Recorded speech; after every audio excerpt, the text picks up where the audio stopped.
Olá, hoje nós vamos falar sobre as posições mandibulares.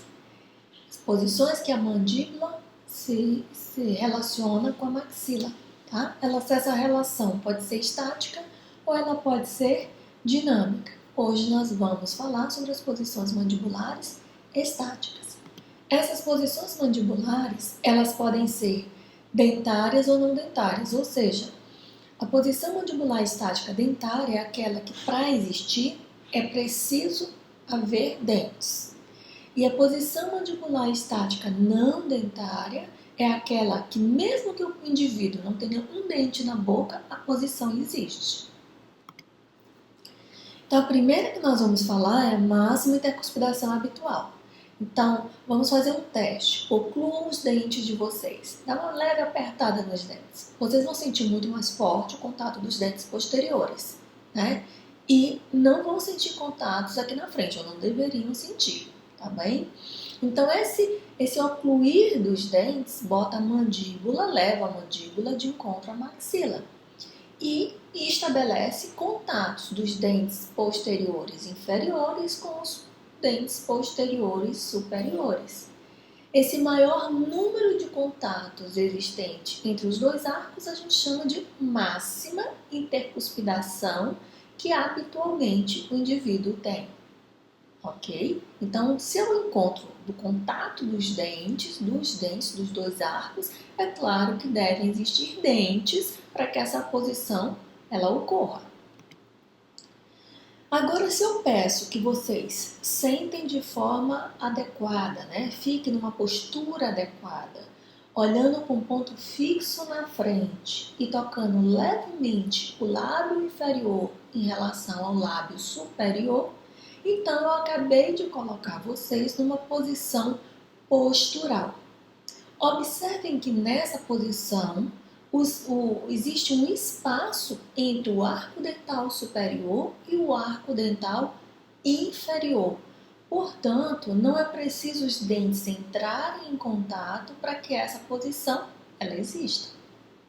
Por isso, ela está sendo dita como uma posição mandibular estática e que não precisa de dentes. Agora, se eu colocar o paciente numa máxima intercuspidação habitual, que é quando ele oclui os dentes, ou numa posição postural e mensurar o terço inferior da face, eu vou obter uma medida, uma dimensão vertical, tá? Então, quando eu coloco o paciente na NIH, ou seja, eu peço que ele oclua os dentes, e eu pego um compasso e faço uma medição do terço inferior da face, eu digo que eu estou fazendo, ou estou medindo, mensurando aí a dimensão vertical do paciente quando ele está em oclusão. E aí eu teria aqui a DVO. Agora, se eu coloco o paciente em uma posição postural, lembram? Olhando para frente, uma boa postura, tocando levemente os lábios. E mensuro esse terço inferior da face, então vou obter uma outra dimensão, a dimensão vertical do paciente em repouso, ou melhor, em tonicidade muscular, que seria a DVR, ok? Então, posições MH depende de dentes, postural não depende de dente. Se eu colocar o indivíduo em uma das posições e tirar a medida, mensurar o terço inferior da face, eu vou ter DVO ou então uma DVR, dependendo da posição que eu coloquei o paciente. Observem que quando se está numa posição postural e existe um espaço entre os arcos, esse espaço é chamado espaço funcional livre. Então, vamos ficar numa posição postural, os dentes não se tocam, e agora eu vou pedir que vocês eliminem esse espaço. Para eliminar esse espaço, você vai elevar a mandíbula até ela ocluir com os dentes superiores. Então, na posição postural, se eu eliminar o espaço funcional livre, para que posição eu fui? Para a posição de máxima intercuspidação habitual. ok? Então a gente já viu posições mandibulares estáticas não dentárias, a posição postural, e a estática dentária a gente já viu a máxima intercuspiração habitual. Falta falar da relação cêntrica e da oclusão em relação cêntrica. Observem que a relação cêntrica ela é uma posição não dentária, não depende de dentes. Por quê? É a posição do côndilo dentro da cavidade articular. E a oclusão em relação cêntrica é o encontro dos dentes nessa posição. Vamos entender melhor. Então veja, quando eu digo que a posição de relação cêntrica é uma posição do côndilo dentro da cavidade articular, essa posição o paciente ele não vai só, ele precisa ser guiado até essa posição. E essa posição é uma posição de retrusão da mandíbula. Só que quando eu retruo a mandíbula, eu não levo ela assim, ó, para trás. Até porque nessa área aqui, mais posterior, essa área é altamente inervada e vascularizada. Então, se esse côndilo ele viesse nesse sentido, ó, simplesmente para trás, ele iria pressionar uma área extremamente sensível. Então, quando a gente fala que vai retruir a mandíbula, na verdade a gente não faz isso simplesmente levando para trás. Esse côndilo ele rotaciona dentro da cavidade, ocupando uma posição antero-superior da cavidade articular. Preste atenção que se isso aqui fosse a base da mandíbula e aqui é o côndilo, se eu fizer isso aqui, ó, rodar o côndilo para frente e para cima, olha o que acontece com a base. Ela vai para trás, ela retrui, tá? Então, o movimento de retrusão da mandíbula não é empurrar a mandíbula para trás, mas é fazer esse côndilo rodar para frente e para cima e automaticamente a base da mandíbula retrui. E assim eu não invado essas áreas que são áreas sensíveis ou áreas importantes, nobres para a vida, para a manutenção da vida do indivíduo, tá bom? Então, a relação cêntrica é uma posição músculo-esqueletal. Para que eu leve esse côndilo para essa posição, eu preciso de músculos e eu preciso de base óssea, no caso a mandíbula e toda a musculatura que envolve essa mandíbula. Inclusive no canal tem uma aula sobre os músculos mastigatórios. Então ela é uma posição músculo-esqueletal, ortopedicamente estável, onde os côndilos ocupam uma posição antero-superior da cavidade articular, apoiada onde? Na vertente posterior da eminência articular. Então, ó, cavidade articular, eminência. Quando eu rodo a mandíbula ou retruo, esse côndilo é posicionado para cá, tá? Por isso, apoiado na vertente posterior da eminência, que está aqui. Deixa eu ver se eu consigo botar aqui meu... Ó, então, bem aqui eu tenho a cavidade e aqui, ó, eu tenho a eminência. Então, se eu trago o côndilo para cá, ele está na parte posterior da eminência, que é esse pedaço daqui, tá bom? E, claro, é extremamente importante a presença desse disco articular aqui, ó. Então, a relação cêntrica é uma posição musculoesqueletal ortopedicamente estável, onde os côndilos ocupam uma posição antero-superior da cavidade articular, apoiados aonde? Na vertente posterior da eminência, estando o disco devidamente interposto. Para o paciente chegar aí, ele precisa ser guiado. Então, vamos experimentar, vamos ver se vocês conseguem ir sozinhos para essa posição. Vocês vão inclinar levemente a cabeça para trás, abrir um pouquinho sua boca, bota a ponta da língua o mais posterior possível e vai fechando devagar. Vocês vão observar que ao fazer esse fechamento com essa língua posicionada lá atrás, isso induz a uma retrusão da mandíbula. E aí vocês vão observar que nem todos os dentes vão se encaixar, vai tocar só um ou outro dente de um lado ou outro, tá bom? Então, quando eu retruo essa mandíbula, normalmente a maioria dos dentes saem de contato, ok? E essa posição do côndilo não é um ponto certeiro, é uma área. Se eu manipular uma pessoa, eu vou botar na posição antero-superior. Se outra pessoa vier manipular essa mesma pessoa, ela vai botar no antero-superior, mas não necessariamente no mesmo ponto que eu coloquei. Tá? Então, depende da manipulação de cada pessoa. O importante é que o côndilo seja direcionado para essa parte mais antero-superior da cavidade articular. Então, a gente já aprendeu o que é a relação cêntrica. É uma posição musculoesqueletal e que não depende de dente. Por que não depende de dente? Porque é a retrusão da mandíbula, é a posição do côndilo dentro da cavidade articular. Ninguém falou de dente. Inclusive, quando é um paciente dentado e a gente manipula, os dentes fazem separar, sair de contato. Não é isso? Então, o que seria a oclusão em relação cêntrica? Existem algumas pessoas, uma minoria, somente 5% da população mundial, isso é um dado científico. Eu nunca encontrei uma pessoa com essa característica, em todos esses anos que eu tenho de odontologia, mas existem, teoricamente, pessoas que quando você tenta retruir a mandíbula, você não consegue. Por quê? Porque ela naturalmente, anatomicamente, ela já se encontra numa posição mais retruída. Né? Então, quando os dentes ocluem e no côndilo, o côndilo está posicionado antero-superiormente, então eu digo que a oclusão desse paciente ocorre em relação cêntrica, ok? Então, a oclusão de relação cêntrica é quando os contatos dentários coincidem com o côndilo localizado na parte mais antero-superior da cavidade articular. E isso ocorre numa minoria das pessoas. O mais comum é que ao tentar manipular o paciente, levar ele para a cêntrica, você consegue retruir a mandíbula. Então ele tem uma máxima intercuspidação habitual, que é uma posição anterior, e ele tem uma relação cêntrica, porque você tenta manipular e você consegue retruir essa mandíbula. Tá certo?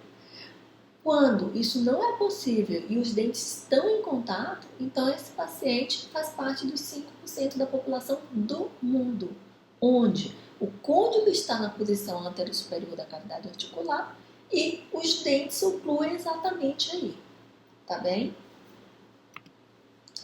Então vejam aqui, ó, máxima intercuspidação habitual. Olhando essa imagem, parece muito agradável, parece uma máxima intercuspidação habitual muito boa. Quando eu vejo essa outra situação, esse paciente tem uma máxima intercuspidação habitual? Sim, tem. Ele tem dentes que entram em contato. Eles não estão bem posicionados, mas essa é a máxima intercuspidação habitual desse indivíduo. Agora eu vejo esse outro caso. Esse paciente tem uma máxima intercuspidação habitual? Sim, com várias alterações, com vários problemas, mas ele tem uma máxima intercuspidação habitual. Por que isso é importante?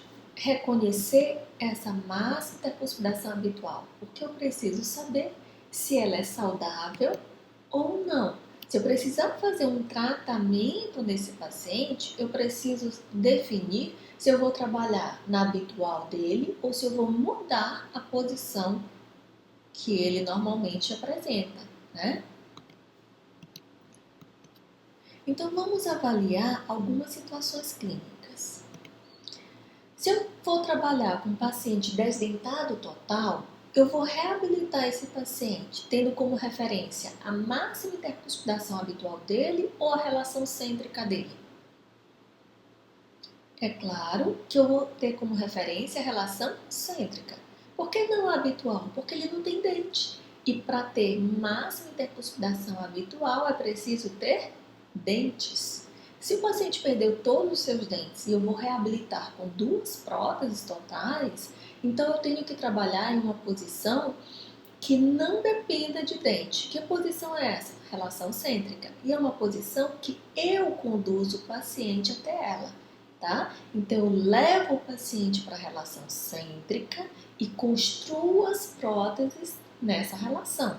A partir do momento que eu boto os dentes entrando em contato na posição de relação cêntrica, eu criei para esse paciente uma oclusão em relação cêntrica.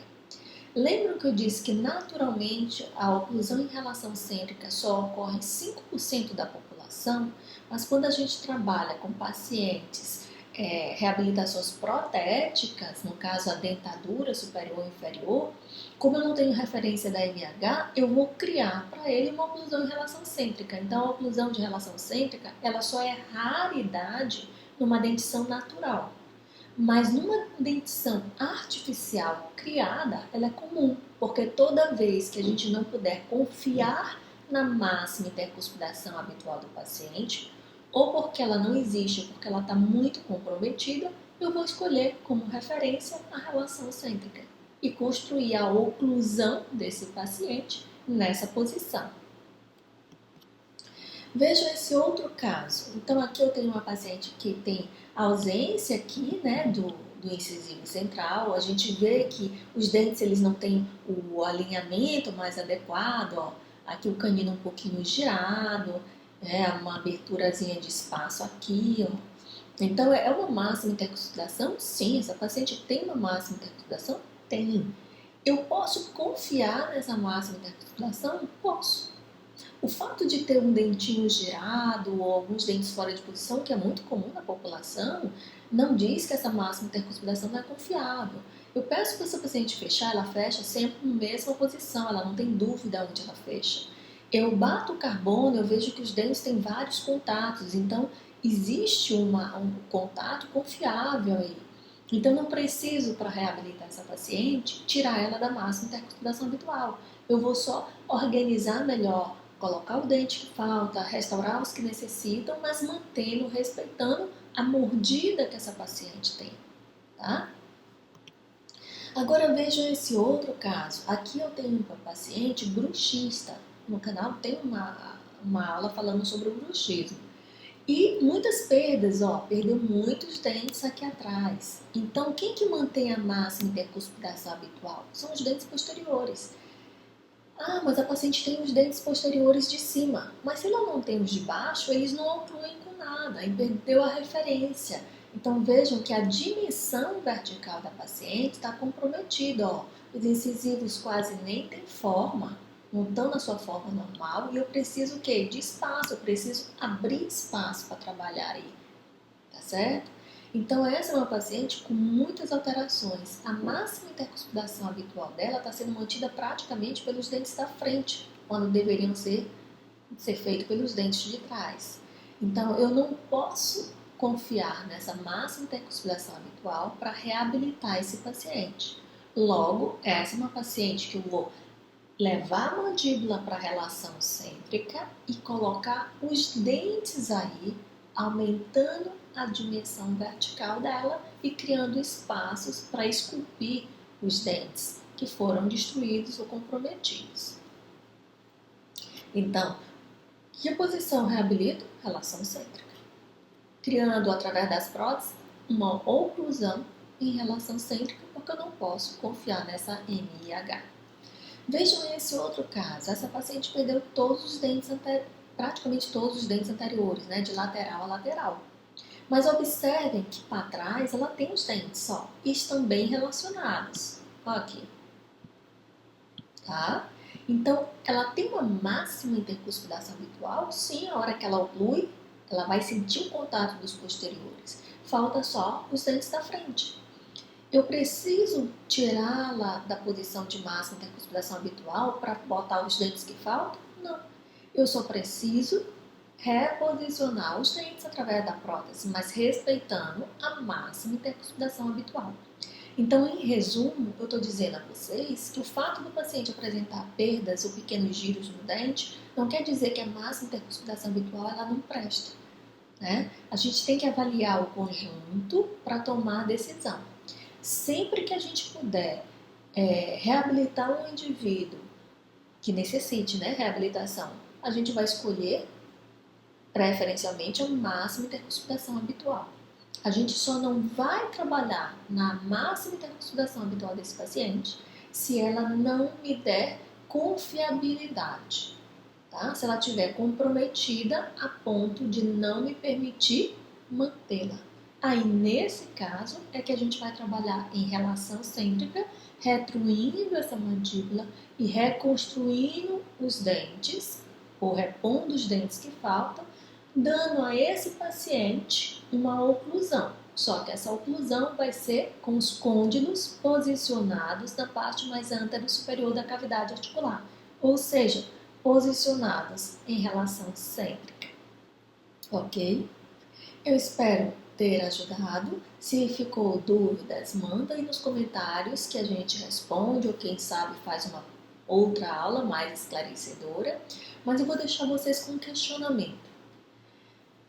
Quando eu pego um paciente desdentado total, então se ele não tem dente nenhum, ele vai ser reabilitado, a mandíbula vai ser levada para a posição de relação cêntrica e os dentes vão ser construídos nessa posição. Portanto, eu vou criar para ele uma oclusão em relação cêntrica. Só, pessoal, que depois de um mês dessa reconstrução, mais ou menos isso, quando eu vou manipular esse paciente, eu consigo. Ou seja, depois de um mês, ele desenvolve uma posição mais anteriorizada. Ele não fica mais lá atrás. Depois de um mês, ele está um pouco mais na frente. Então, eu fiz a prótese, na hora que eu instalei, ele estava com uma oclusão em relação cêntrica. Só que um mês depois, ele sai dessa posição. E aí ele passa a ter uma máxima intercuspidação habitual que ele adequou para ele e passa a ter uma relação cêntrica, porque quando eu tento manipular, eu consigo. Por que que isso aconteceu? Porque que se eu fiz a reabilitação dele na relação cêntrica e dei para ele uma oclusão em relação cêntrica, depois de um mês ele sai daí e passa a ter uma posição mais anteriorizada. Então ele passa a ter uma máxima intercuspidação habitual mais na frente e se eu quiser manipular eu consigo. Por quê? Porque ele saiu daquela posição mais retruída. Por que que vocês acham que isso aconteceu? Bota aí nos comentários que em breve eu vou estar respondendo isso para vocês.